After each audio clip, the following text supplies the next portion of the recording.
right. So we are in Be Set Apart, Part 6.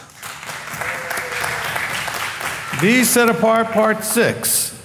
Okay, so hopefully you're enjoying this at this point. It's making some sense. You're getting a fairly good idea of what it means to be set apart. The idea of Kodesh, okay, which is to be consecrated, declared sacred, dedicated, or set apart for the service or worship of Yahweh. To be set apart, or to set apart something, is to separate it. To separate it for a special purpose and to distinguish it in a different, like as being different in a discernible and open way. Like it should be obvious that something is different when you're looking at it, when you're observing it, when you're experiencing it, that somehow it's different. That's part of being set apart. But not just different, because lots of things are different, but this is stuff that's different, but it's set apart for the purpose of serving Yahweh, okay?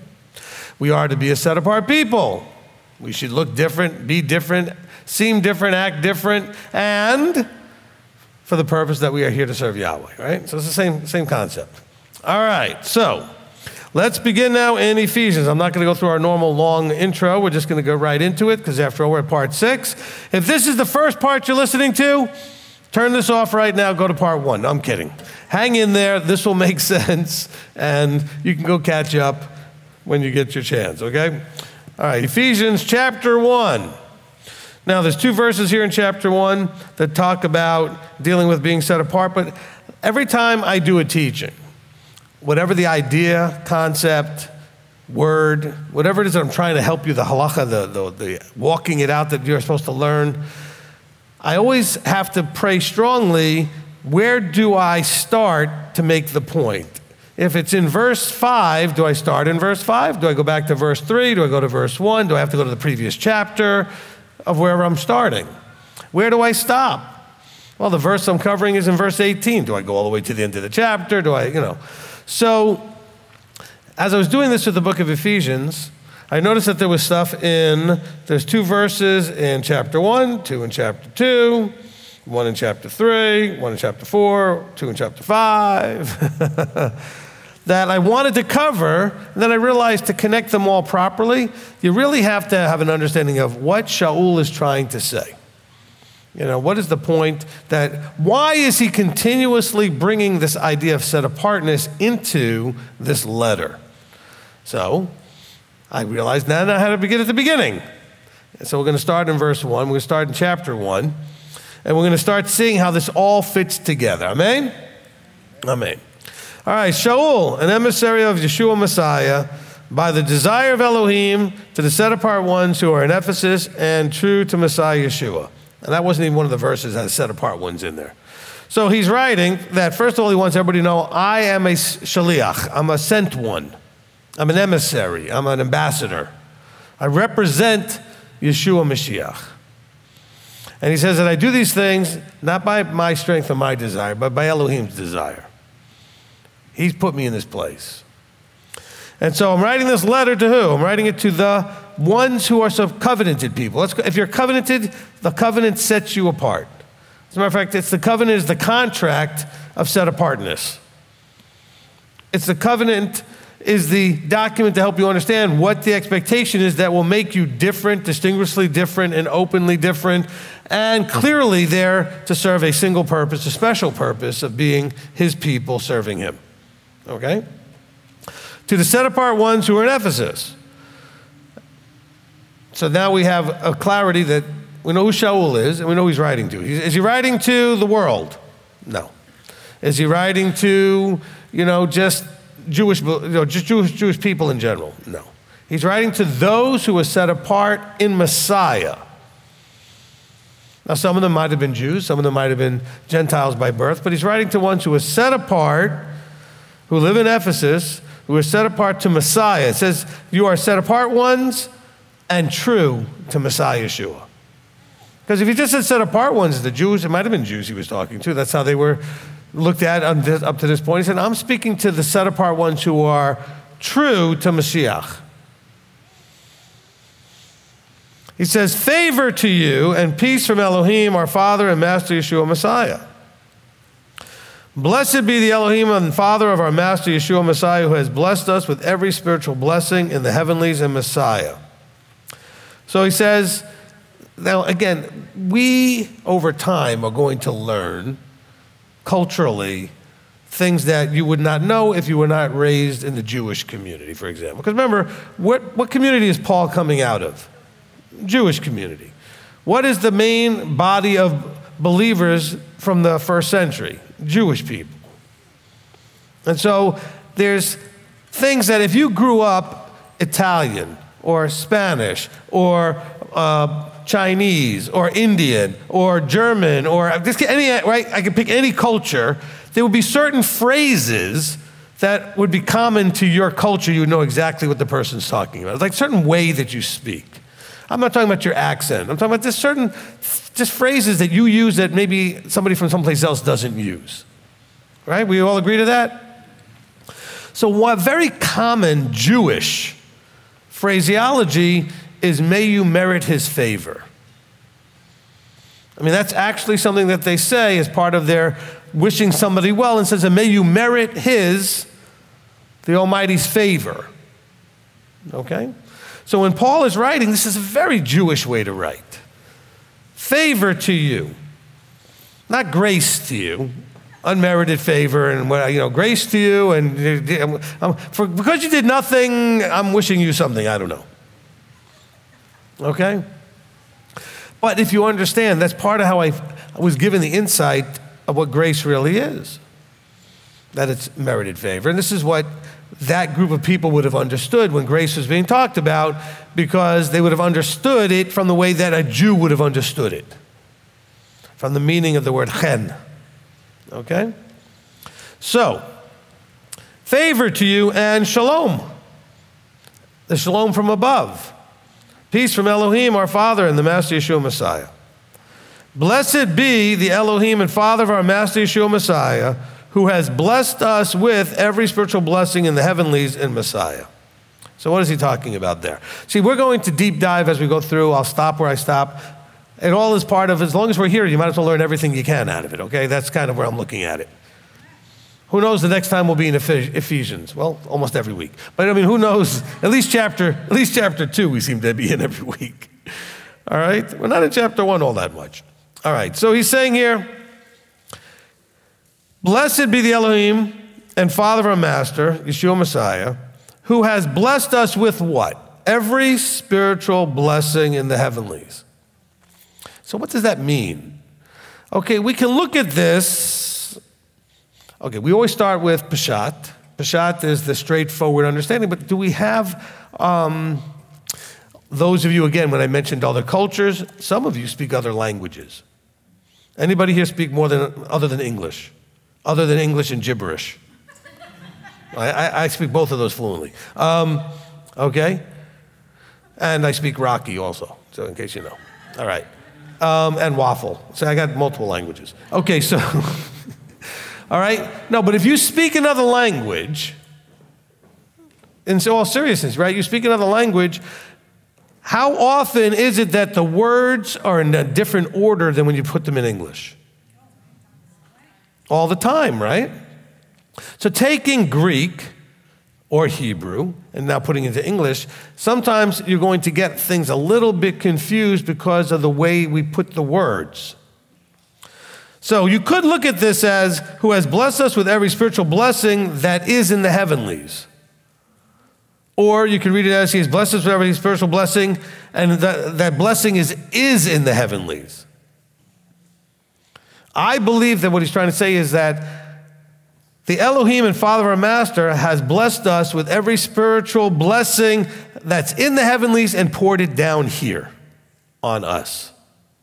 As opposed to somehow it's us up there in some way. That all the things that are blessings that should be given to us, that we would need, that would be for us to have while we're in the below, that come from the above, he has blessed us with. Okay? This isn't talking about spiritual giftings and tongues and all this other stuff. He's talking about spiritual blessings from the heavenlies. He's poured down blessings from above, is what he's saying here, okay? And he's done this in Messiah. In other words, through Messiah, he's given us these things that without Messiah, the Word made flesh, the truth, the light, the way, etc., only the heavenlies would have these things. This is how we have access to what's there.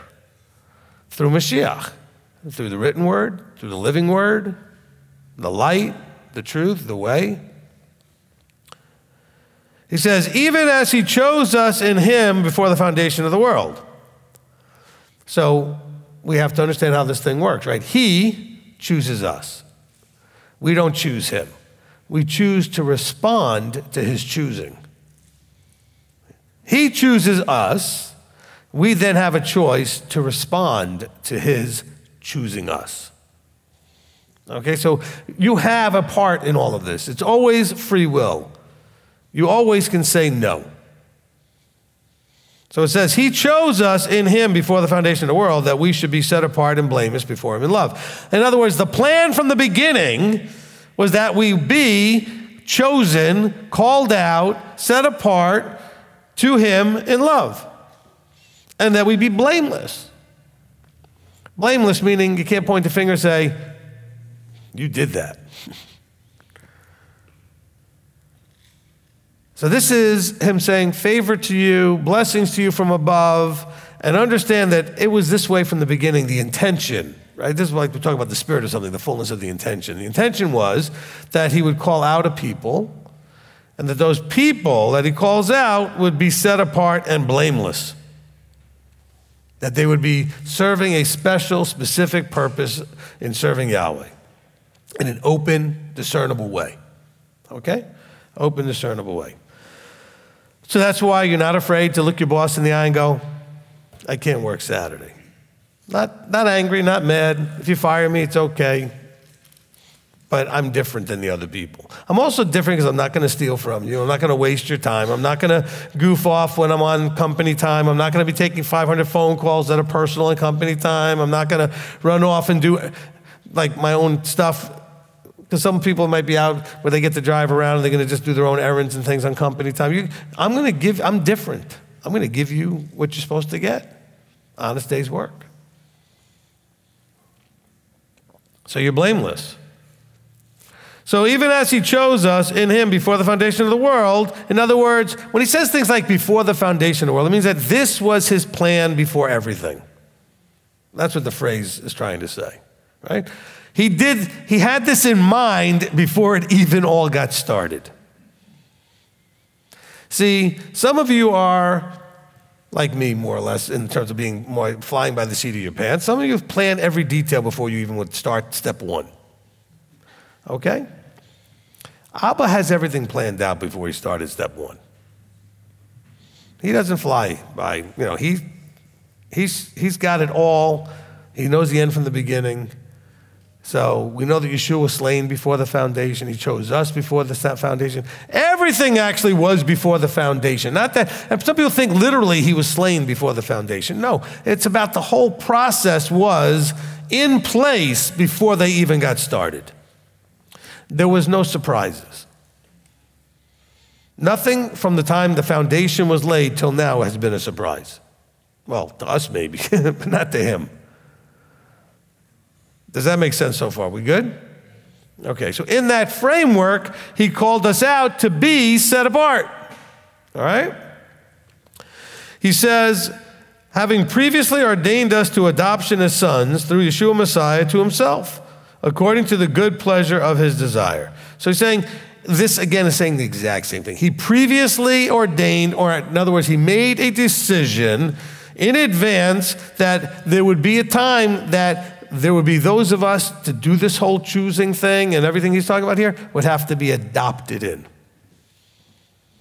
That there would be an adoption required. And this is where we have in Romans, Romans chapter 11, talking about the tree and the grafting in and all that kind of thing. Okay? So, he ordained this, that we should be adopted as sons. So not only are we adopted, but we're adopted, now we're like sons. Even if you weren't sons, now you're sons. We know in John chapter 1, we're told that in the beginning was the Word, etc., etc. Then we go down, it says, and there were those who were given the right to call themselves the children of the living Elohim. Those who were the ones that were the set-apart ones in the beginning. And then there would be those that would attach themselves. You know, the idea of adoption is mentioned plenty by Paul, actually. Shaul talks about this in a lot of different places. But he also talks about that we're now like sons. Look, even in Isaiah, we have the verses where it says that they're to the eunuch. He says, you'll be given a name greater than sons and daughters. Because you'll be like a son or daughter that actually does what I say, as opposed to just born into it. All right? He says, having previously ordained us to adoption as sons through Yeshua Messiah to himself. So he's adopting us to himself according to the good pleasure of his desire. In other words, this is because it's what he wants. We should never, ever lose the perspective that none of this is about what we want, except for the fact that he wants to make you happy. He wants to give you joy, but that it's still about what he wants. He doesn't want to make you happy just so you could be happy. It makes him happy to give you those good things that make you happy. It's all about him. It's according to his desire, according to the good pleasure of his desire. Verse 6, to the praise of the esteem of his favor, with which he favored us in the beloved. So he wants us now to understand we should be praising the esteem of his favor, the honor of his favor, the glory of his favor, with which he favored us in Mashiach, in the beloved. In whom we have redemption through his blood. In case we didn't know who the beloved was, right? Who else could be talking about having redemption through his blood? In whom we have redemption through his blood, the forgiveness of trespasses according to the riches of his favor. Which he has lavished on us, which he has lavished on us in all wisdom and insight. Okay, so he's laying this is a very powerful introduction. It's not even really the point of his letter, right? He's just trying to say, I know who you guys are. You're the true ones. You are set apart. And by the way, I'm either going to make you feel really good or I'm going to be killing you with these words if you're not doing them. If this doesn't match you, it's going to be eating you up inside because I'm describing what you should be. If you are, good for you. If you're not, you're going to listen to me and say, like, you're killing me. Just killing me. But this is what we should be looking at. He said, he has lavished on us all these things in all wisdom and insight. In other words, none of us should be having any thought of doubt that he doesn't understand or doesn't know what he's doing. Okay? Now, as we're looking at these words also, we could be looking at from the point of view, well, did he lavish on us all wisdom and insight? No, he did it with wisdom and insight. He has not given you all wisdom and insight. Now, he says, having made known to us the secret of his desire, according to his good pleasure, which he purposed in him. So now he, who is filled with wisdom and insight, in other words, he already knew the end from the beginning, he has now made known to us the secrets. Not all of them, but some of the secrets. And when he says us here, Shaul's talking about the vertical structure. He's made known to us. I'm wishing you favor, and he's made known to us. And then through the structure, I've made known to you the secrets. Because Paul says things, look, I wish you not to think, be in ignorance and not know the secrets. So he says here, having made known to us the secret of his desire. So it's the secrets, not like when is the end times, no, it's the secrets of his desire. Sad that would be a secret. Well, it's not a secret. We're just dumb and we don't really pay good attention. He tells us right out what he desires. Of course, you'd have to read a little bit left of Matthew to read that. I mean, he tells you, as a matter of fact, he's going to tell us this week in the Torah portion. As we get into Kev, we're going to see Deuteronomy 8, Deuteronomy 10:12. We're going to see these things. This is his desire. He says, having made known to us the secret of his desire. We're told to seek out that good and right desire of Elohim. What's going to give pleasure and give joy to him? What's right in his sight? And by the way, it's not a secret. You just may need to have someone guide you to it because it's going to flow against the stream of all the nonsense already in your system. Which, by the way, is the enemy's plan, right? So that you're There's so much other noise going on that you can't even see the secret's right there in front of you blinking, but it's just lost in the mix. He says, his good pleasure which he purposed in him, in Yeshua, to administer at the completion of time, to gather together in one, all in Mashiach, both which are in the heavens and which are on earth in him. Okay? So, now he's talking about, again, still the leadership, right? To administer at the completion of time, to gather together into one. We're all going to be used and brought together to gather together into one in Mashiach. And the Father's gathering together here on the earth. He's also gathering the heavens, that all would come in one under Mashiach. Okay? He says, in whom also we did obtain an inheritance. So through Mashiach, we have an inheritance. You know, there was a physical land inheritance promised to Avraham, to Yitzhak, to Yaakov. We see in the Torah portions are about to go into the land and actually receive that inheritance. But it's only a shadow. It's only a shadow. What is probably the most talked about thing in Scripture? What do you think we easily argue is probably the most talked about thing in Scripture? The Exodus. It's talked about throughout all the Psalms, throughout all the prophets, throughout everywhere. The Exodus. All the New Testament refers back to the Exodus. And it says in one of the verses, one day we'll never talk about it again because we won't even think about it compared to the greater Exodus is coming. I mean, if you think about it.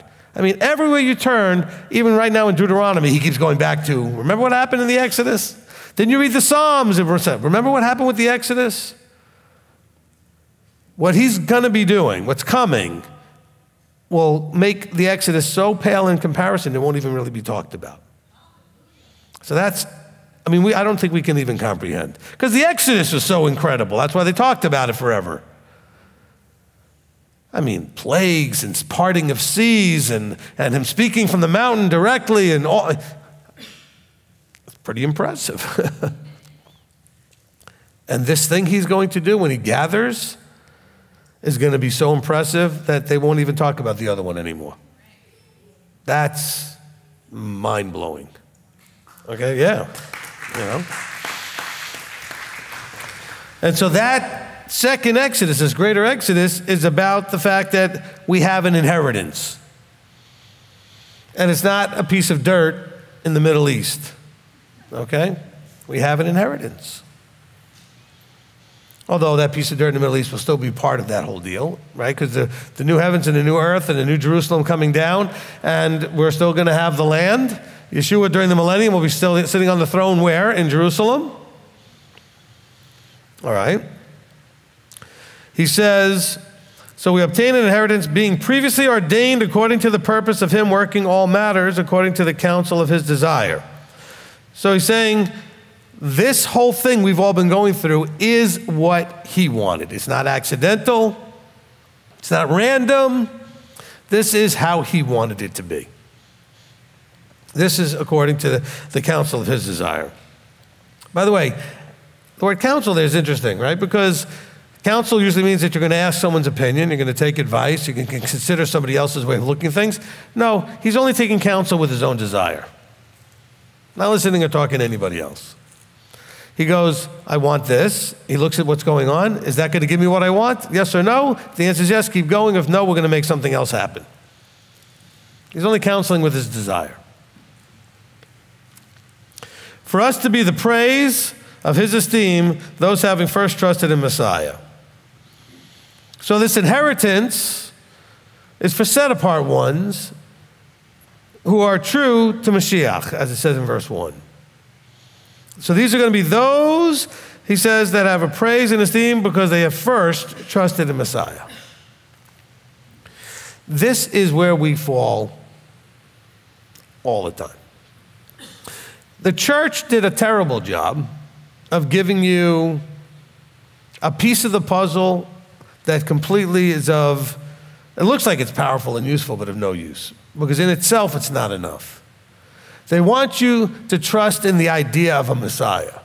The church teaches you to trust that there's a Messiah and that Messiah is a Redeemer. And all. So it's getting you to understand and trust in the being of Messiah. I'm not saying that's wrong, but if that's all you have, you're not understanding that you're to trust in Messiah, the Word, the Torah, the living Messiah who's sitting at the right, all that is Messiah, the truth, the way, the life, all of it. Because all of that is what you need to get you where you're going. But if you're just trusting that He is, that will get you nowhere, okay, in itself. Now, you still have to believe that He is. But if that's all you have, is what I'm saying. Which again, for all those people say that we're saved by faith, not by grace and blah blah blah, not where they're not getting that there's a bigger picture than that. Yes, you are saved by grace, but you get grace or merited favor because of your trusting Him and doing what He said. That's where the "Are you saved" teaching is so important, where it brings the relationship of salvation, faith, and works together. All right. Because this is what we show our trust. What's the trust? The trust is He is who He is and He's just going to do it all for me? That's what the church teaches, isn't it? He's Messiah. Don't worry about it. He'll do everything for you. You're good. You made your altar call. You're His. He's got you in His hands, and He's not going to lose a one of you. Of course, that verse doesn't say you can't climb out of His hands. It says that He said, Father, I didn't lose one. Now, a few of them ran off on their own, but I didn't lose anybody. And even the ones that ran off on their own, I know where they are. I got an eye on them. They'll be back. Continuing here. So we were to be a praise of His esteem, those having first trusted in Messiah, in whom you also, having heard the word of truth, the good news of your deliverance, in whom also, having believed, you were sealed with the set-apart spirit of promise. Okay, so he says, he's talking to them specifically here now. He says, in whom you also, having heard the word of truth. So there's the word of truth, the Torah, in the context of Mashiach. The good news of your deliverance. Whoa. I thought the good news was just about the death, burial of Messiah. The good news was the deliverance. Deliverance from what? From sin? No. The good news of their redemption from exile? Yes. This is the good news they've been waiting for. That's why it's good news. I got good news for you. We're finally going to be coming out of exile. This is fabulous news. They were exiled. We read this in all of the prophets. We read this in Deuteronomy. He says, look, and when you mess up, I'm going to scatter you and exile you everywhere. It's like they hadn't even crossed the Jordan yet. He's already telling them what they're going to do. He says, because I know the end from the beginning.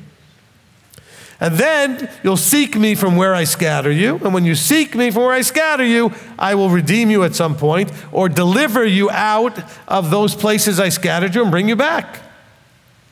So you want to know what the gospel is? It's right there in Ephesians 1:13. Okay? He says, the gospel, the good news of your deliverance, in whom you also, having believed, you were sealed. Okay, you were sealed with the set-apart spirit of promise. Now, sealed does not mean, what do you think it means? I mean, people say, oh, I'm sealed. That means I'm in, I got my golden ticket, I can't mess up, I can't, nothing can go wrong. Go wrong. Okay, that was an old joke about robots. Nothing can go wrong. I'm sealed. Think of it as more like you have had your moment. You were selected, chosen, sealed, meaning if you do your part, everything will be just fine. You have your part to do, though. It's not like you're locked in, guaranteed, once saved, always saved, blah, blah, blah. It simply means that now what you do really matters. Okay?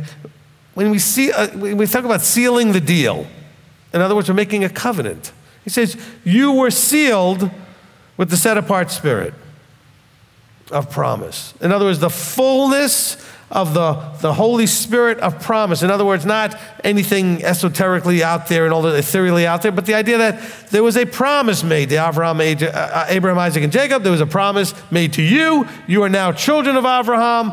These promises now apply with you.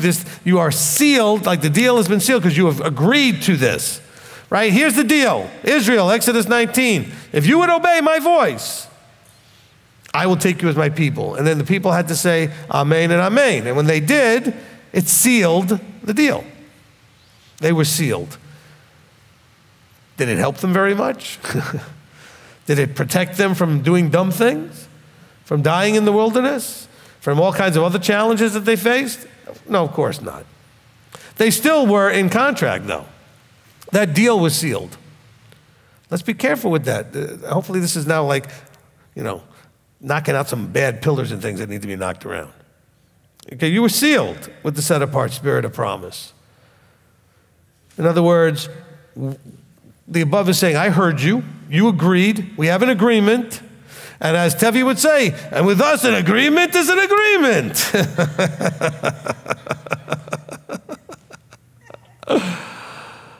Okay? So that's what I think he's talking about here. And he's saying is that through the set-apart spirit of promise, who is the pledge of our inheritance until the redemption of the purchased possession to the praise of his Elohim. So he's saying, look, we have this guarantee promise, and the guarantee is if you do, this will go well with you. This will all play out. You'll have the inheritance. We have the assurance that what he says will happen. Of course, if you don't do your part, then the part said, he still gives you an assurance. If you don't do it, there's things he says also. It's not like, I assure you of all these good things, and if you don't do it, we don't have any idea what happens. He tells you straight out. And if you don't, you can have just as much confidence in the curses coming as the blessings coming. As a matter of fact, we've got a whole book full of people experiencing those things to prove that what he said actually happens. And those should be just as encouraging as when people receive miracles and healings as when they get cursed. You think, why would I be excited about being cursed? Because Yahweh said he would, and he did. Proving his word stands. These are all things that help build trust, right? He talks about those of you that would trust. You first trusted in Mashiach. You trusted in Messiah. All right. So now, he talks about, let's see, so who's the pledge of our inheritance until the redemption of the purchased possession. Okay, so when it says he's the pledge of our inheritance, it's a down payment, so to speak. It's a pledge, right? What's a pledge? It means I give you my pledge, and if I don't come through, you get to keep the pledge. It's something to assure you I'm going to follow through. Because it says that this pledge is only until the redemption of the purchased possession. Because once it's redeemed, then there's no need for the pledge anymore. There's nothing negative for you. It's better for you because then we have reached the redemption place. Okay? Let's see. So verse 15. For this reason, 14 verses of really giving us some powerful stuff. For this reason, all this stuff I just said, I too, having heard of your belief in the Master Yeshua and your love for all the set-apart ones, do not cease giving thanks for you, making mention of you in my prayers. So he's saying that I'm aware that you have been doing all these things. And I pray for you unceasingly. And I'm thankful, giving thanks for you, making mention to you in my prayers. And I pray that the Elohim of our Master Yeshua Messiah, the Father of esteem, would give you a spirit of wisdom and revelation in the knowledge of him. Okay, now, he just said that they were selected, chosen, sealed, that they've been showing trust, and all these things. And yet he says here, I'm praying that the Father will give you wisdom, revelation in the knowledge of him. In other words, they didn't have enough of that. They had some. All of us have some. We're scratching the surface, really, but we have some. But we have enough that we realize who he is, what he is. Maybe we don't understand from a scientific point of view, but we understand he is the creator of all things. We understand who the Father is. We understand who the Son is. We understand that they are Elohim. And so here he's saying, however, I pray that the Father would continue to give you the spirit of wisdom. So what's the spirit of wisdom? That you would be filled, right? Because the idea of the spirit of something is the fullness of its intention, that you would receive the fullness of this intention for wisdom. And revelation, that'll be revealed to you, these things that you need to have revealed to you in the knowledge or the relationship information with him, right? Knowing is always a relational sort of idea. So he wants to have us come into a place of wisdom and of revelation. Now, revelation, don't think like a Christian, stop that. Okay? Information being revealed about something. Not information being revealed about the future and eschatology and all these other, but just about, a revelation about when you met your spouse, there was revelations about them. Things that you can, wow, now I really like them even more. And wow, I didn't know this about them. And there was like, wait a minute, I didn't know that about them either. And so there were things that were revealed. In other words, things you didn't know. And this is about him. Not things you didn't know about events.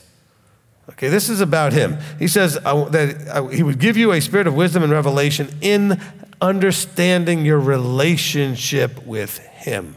And to have a good relationship with someone, you have to actually know them very well. The better you know them, the more chance you have for a tremendous just a great relationship.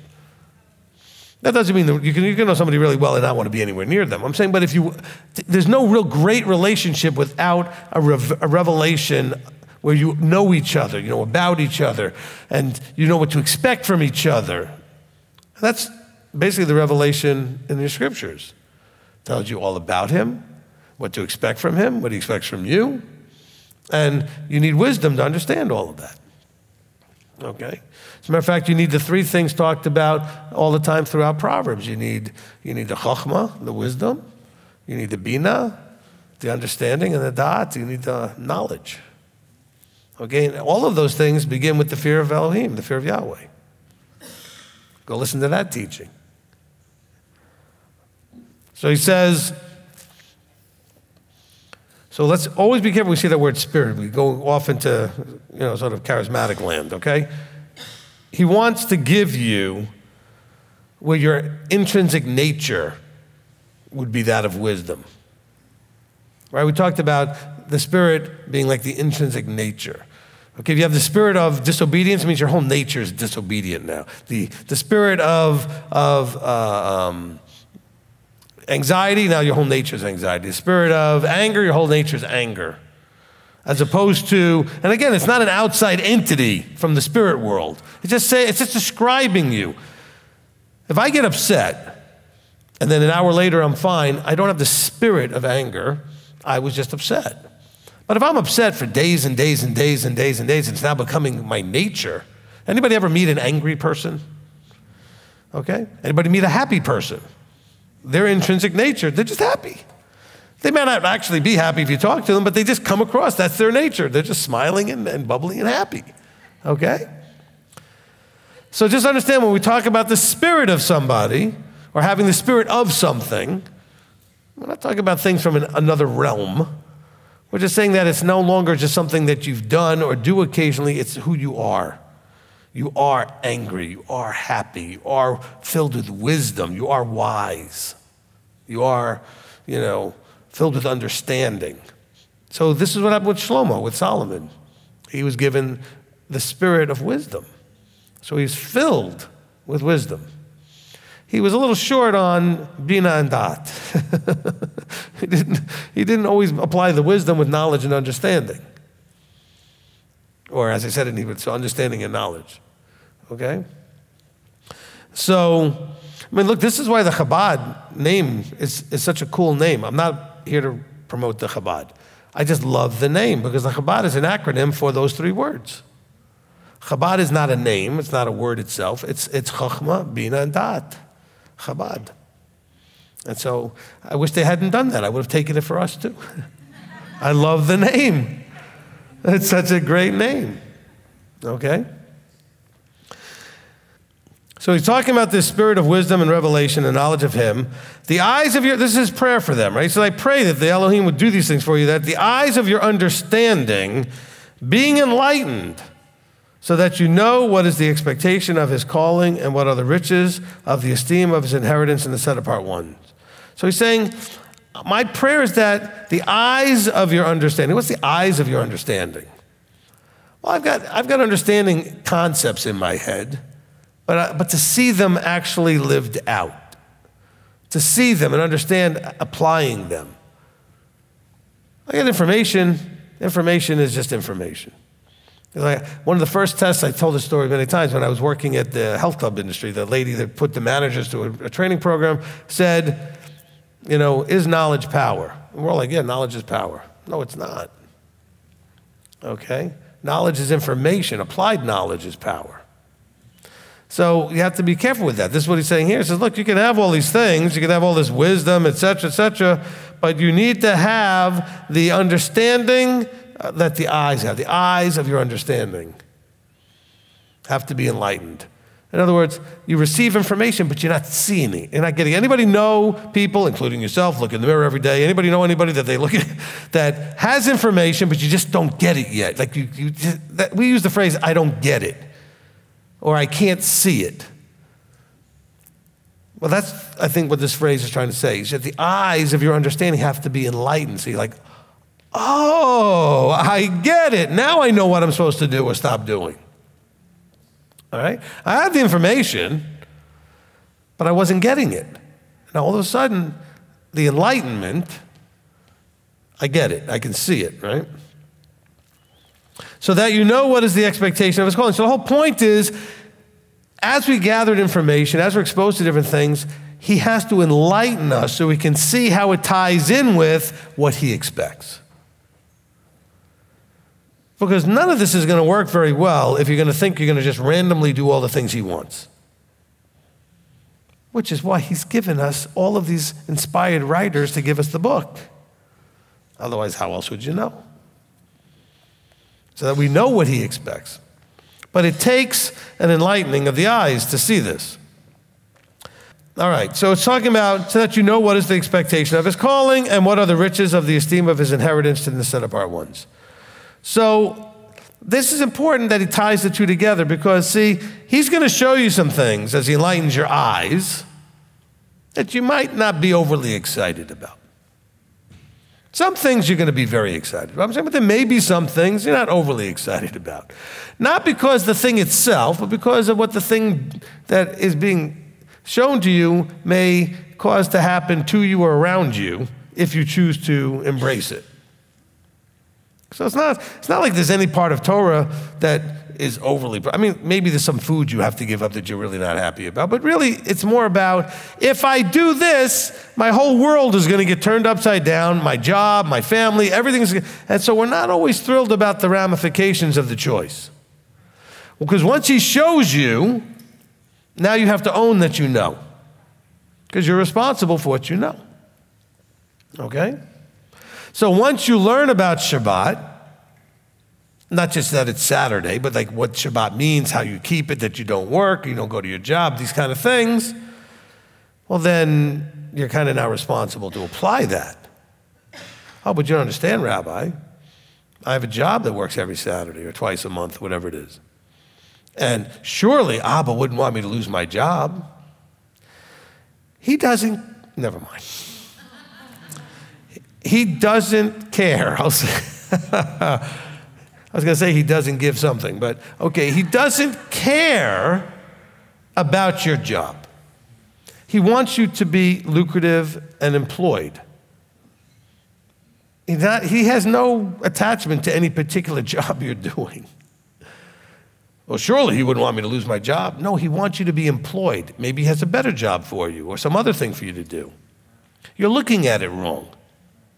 If you are set apart, if you are those trusting him first, and then you have a revealing, the revelation and enlightenment of your eyes as to his expectations, then the expectation is that you're going to go ahead and do it.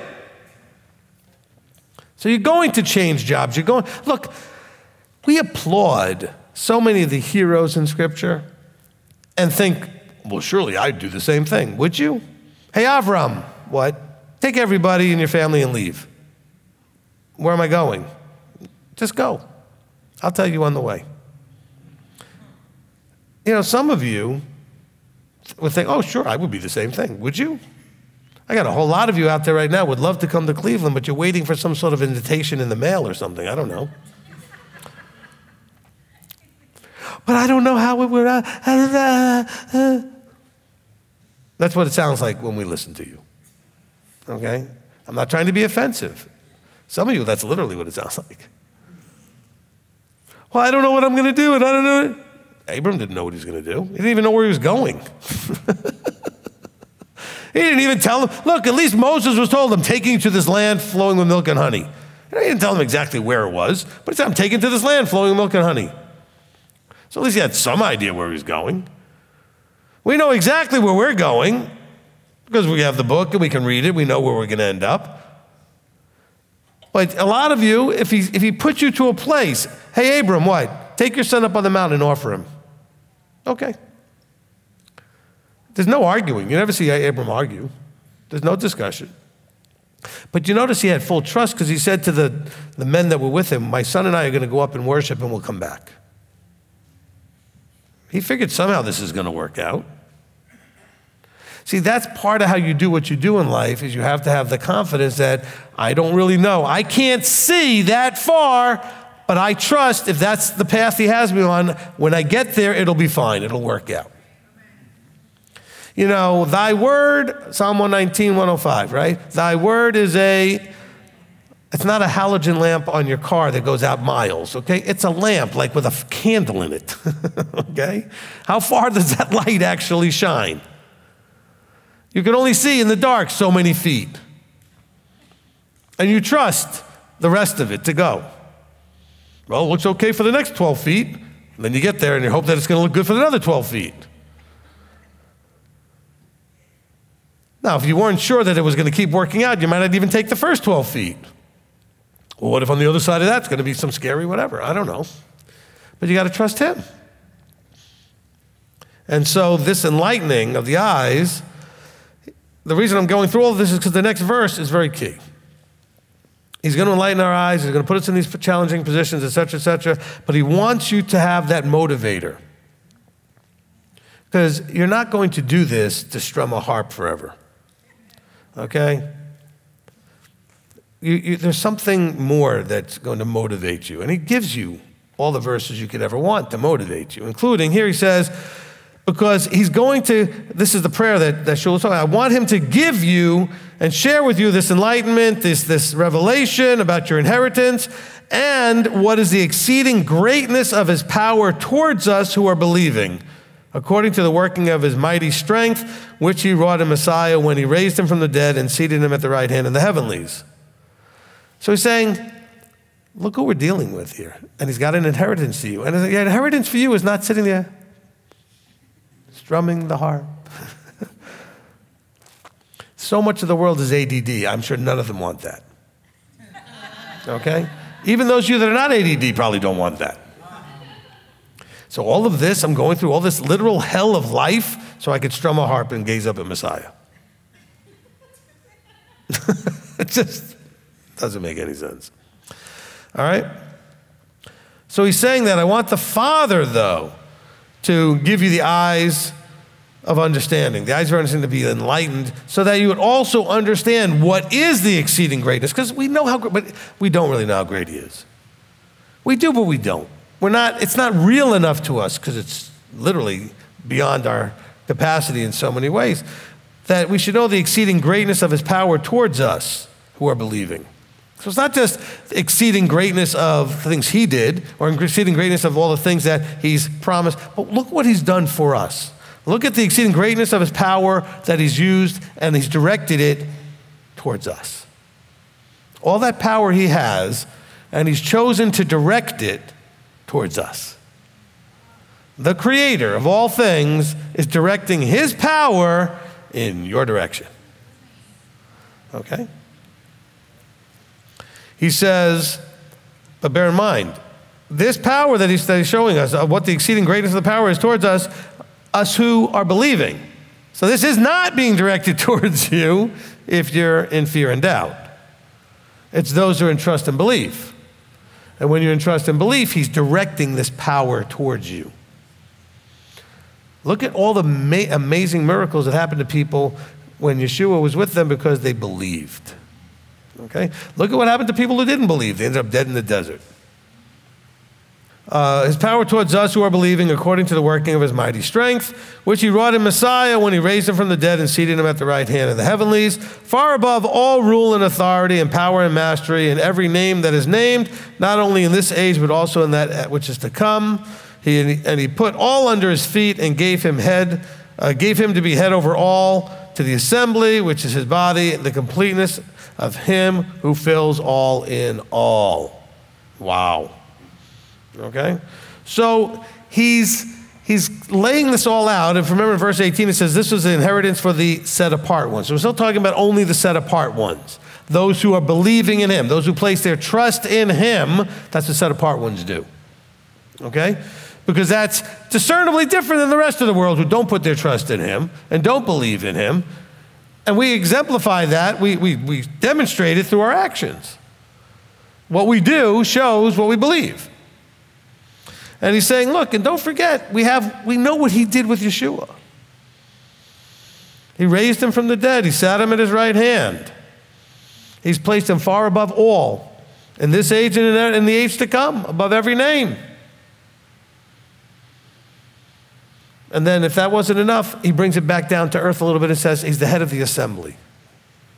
You, who are known as the body of Messiah. Okay, so you, he refers to, we as a collective, he calls the body of Messiah collectively. He says, this is the completeness of him who fills all in all. Now bear in mind, we almost never go here when I'm in chapter 4. And we're going to get to chapter 4. But what's in chapter 4? The fivefold ministry. And in chapter 4 in the fivefold ministry, it says that these fivefold, in verse 12, are for the perfecting of the set-apart ones, to the work of service, to the building up of the body of Messiah, until we all come into the unity of the belief and the knowledge of the Son of Elohim, to a perfect man, to the measure of the stature of the completeness. Isn't that what it's talking about here? It says, and he put all under his feet and gave him to be head over all, to the assembly, which is his body, the completeness of him who fills all in all. So we have a work to do to be complete as that body. And these, when we get to chapter 4, will be those whose job it is to help us do it, to guide us in doing it, to help reveal some of the things that our eyes need to be enlightened with. So this is a tremendously powerful introduction to his speaking to the Ephesians. He just totally pumped them up and told them, listen, you are special. I'm proud of you. I pray for you. I'm impressed. I've heard all these wonderful things. And then we get to chapter 2 where he says, and by the way, you were dead in your trespasses and sins, and you were a bunch of worldly people. This is a common, not unique technique that Abba uses. Yahweh throughout all of the Old Testament uses the technique of, you're my special people, but don't forget where you came from. Right? I mean, this is a continuous theme you see, especially as they're coming out of Egypt. He says, don't forget where you were. You were slaves. You were slaves. You didn't have any authority. You had no inheritance. You had nothing. You were slaves. So don't get all full of yourself now that you're not slaves anymore. You were slaves. Okay. He says, you were dead in your trespasses and sins. We were zombies.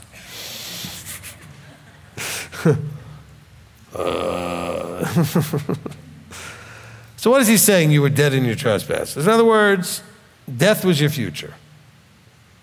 Because life, Yeshua says, what's the definition of life in John 14? I am life. Right? He says, I am way, truth, life. Matter of fact, the word, the part isn't really in there. I am way, I am truth, I am life. Okay? And so he says, you were dead. Now, by the way, it says, verse 12 says that at that time, when you were dead, by the way, you were without Messiah. Well, of course, because if you had Messiah, you'd have life, but you were dead. Without Messiah, you're dead. Without the Torah, you're dead. Without the truth, you're dead. Without the way, you're dead. It's all Messiah. He says, I am all of that. He says, you were dead.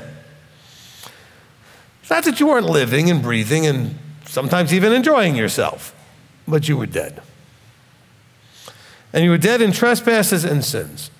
And when we do the teaching on sin, you'll understand that sin is a term that is used to describe when you do things that maybe we all would agree are no good, and they're foolish and they're bad or evil in some way, causing harm.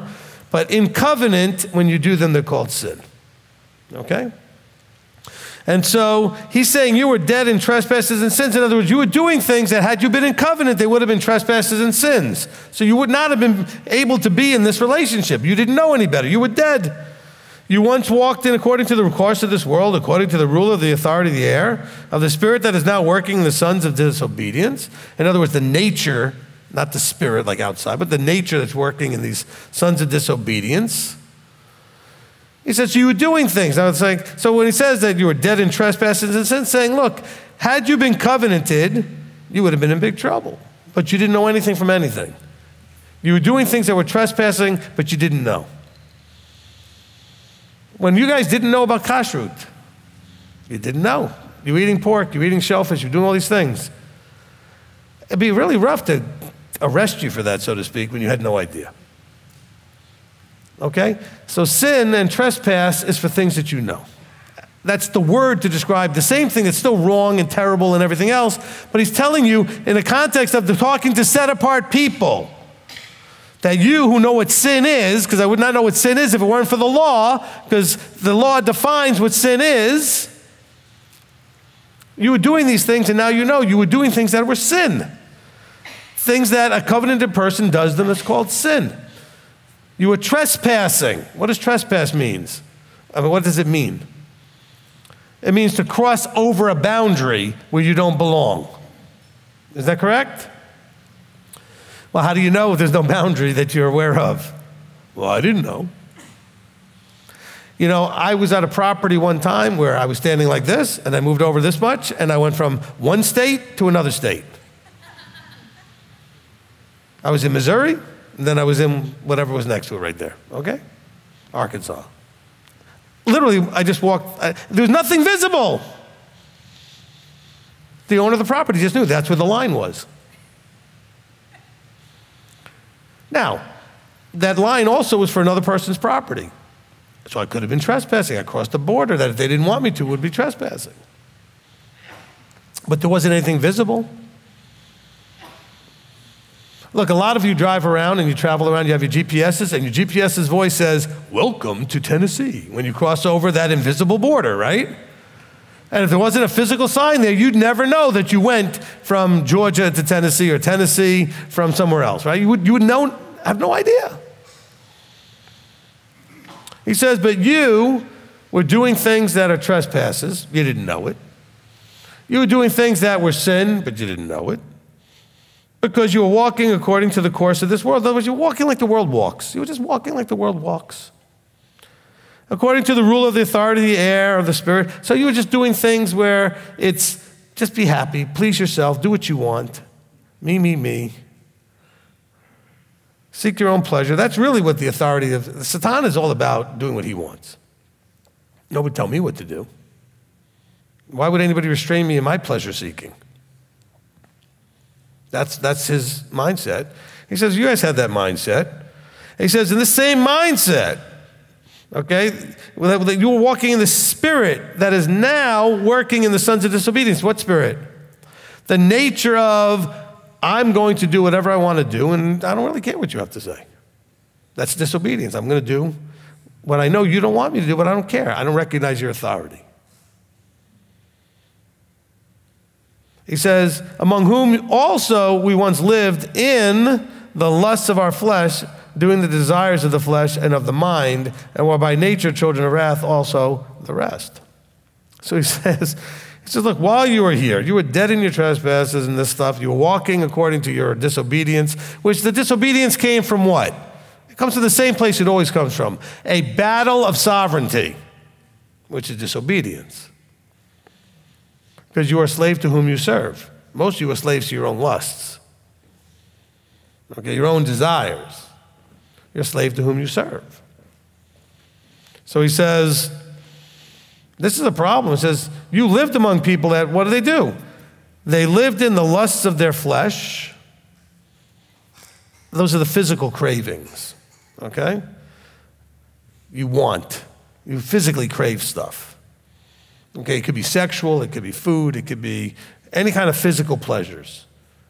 Even just doing what you want to do, okay?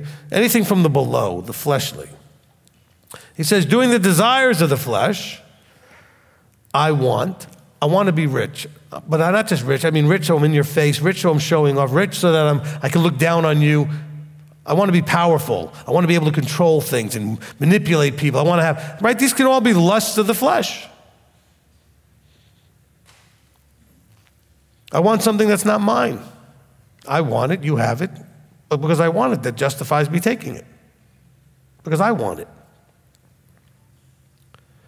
So he says, doing the desires of the flesh and of the mind. Because you have to have a fleshly mind to do fleshly things. You have to have a spiritual mind to do spiritual things. And we're all fleshly minded until we choose to be spiritually minded. Let this mind be in you. Philippians 2. Now we're in Ephesians 2. Okay? Philippians 2:5. Let this mind be in you. This is Messiah Yeshua. So they were doing things of the fleshly mind. And were by nature, their intrinsic nature, children of wrath, as also the rest of all that mess. He's saying that and everything else that goes with it is what he was kind of saying there. Okay? He says, but look, Elohim in the richness of his compassion, because of his great love with which he loved us, even though we were miserable, self-sovereign, disobedient wretches, okay?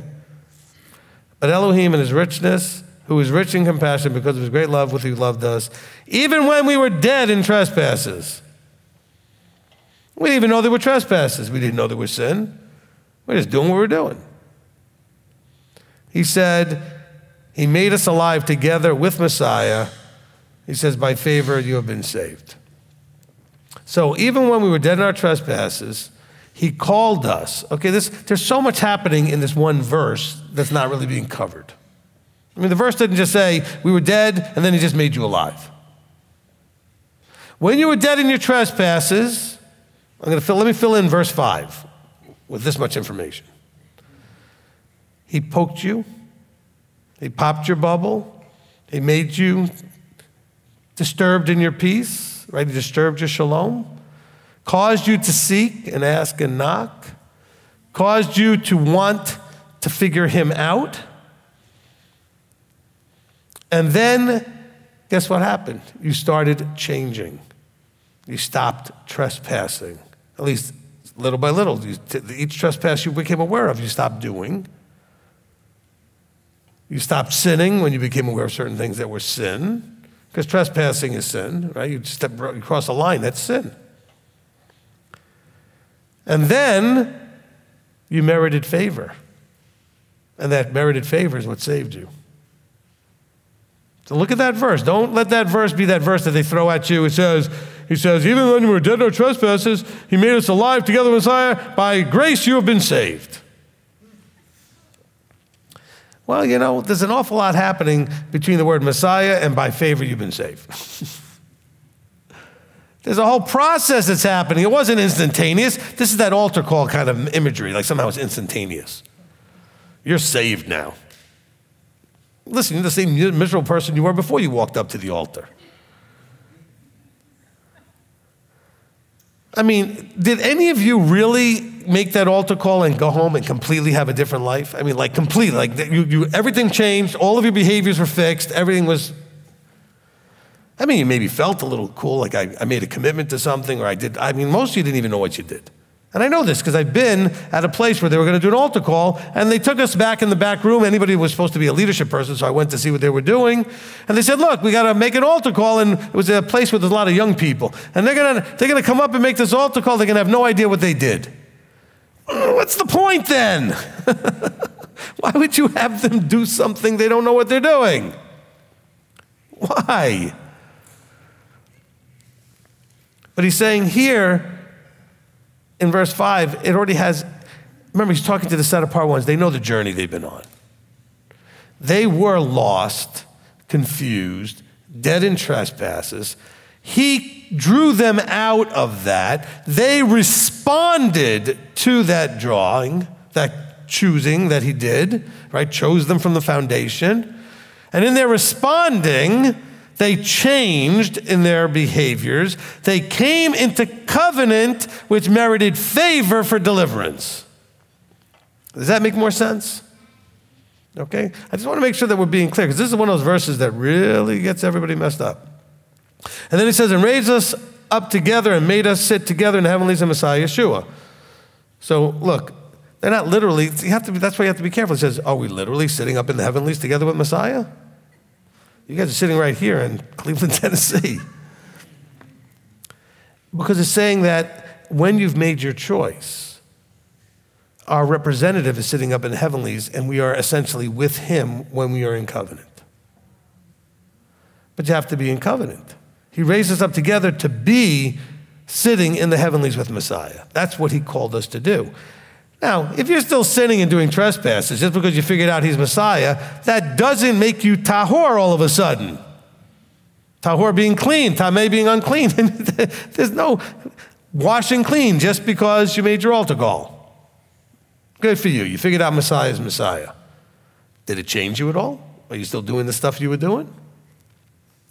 If you're still doing the stuff you were doing, it hasn't had any effect at all. You do have a piece of information you didn't have before that potentially could make a lot of difference. That Messiah is, that he exists, that he was, that he is, and he will be. That'll make a lot of difference, maybe. Depends on what you do with that information. You know, Elder Billy and I do a lot of financial classes. And you know what? Some people, they absolutely get tremendous results. Some people don't. What's the difference? The application of what we teach them. The teaching was the same. And it's not like one was in worse financial position than the others. I mean, people take people exactly in the same, reasonably, relatively the same financial position. But I can teach, he can teach. It will work for some and not for others. And the difference is them, not the information. And so it says, and he raised us up together. So when it says raised up, I would rather us use the term like we use it today, like you raise your children. Not raised up as in lifted up. He raised us up. He parented us. He instructed us. He guided us together and made us then sit together in the heavenlies. Which is ultimately, the idea is that the heavenlies are coming here, Revelation 21, and we will all sit together. Because he raised us, taught us, instructed us, guided us, parented us, so to speak. It's making sense to anybody, okay? Last verse, verse 7. He did all of this in order to show in the coming ages the exceeding richness of his favor and kindness towards us in Messiah Yeshua. So he did this in order so that all of us today can see what he did for them. And others in the future will see what he did for us, if he tarries, however long that may be. So that we would have an accounting that could then be shared and told so people could see, look what he did for them. These were those who were in their trespass. They were dead. They were sin. There was nothing special about them. They were with the pigs in the mud, as dirty as can be. Okay? And now, look at them. Children of the living Elohim. Sitting up in the heavenlies, so to speak. Not literally, but you understand what I'm saying? All right, let's go before the Father. Father, we come before you. And Father, we are your children who are absolutely wanting this prayer for us, that our eyes of our understanding would be enlightened, that we would know what the expectation is of our calling, that we would truly embrace and be excited about the riches of the inheritance that you offer to the set-apart ones. Father, strengthen us. We need to be those, Father, that trust you, even before you do these things for us, that we trust you, that we believe in you, and because of that trust, our actions come forth. The actions match our belief and our trust. So, Father, we thank you. We are so desiring to be those who are set apart. We were dead. All of us were dead. And we have to truly embrace that. If we don't watch it, we can still be dead. Because our actions is what made us to be dead in our trespasses. And if we're going to continue in those kind of actions, we'll still be dead in our trespasses.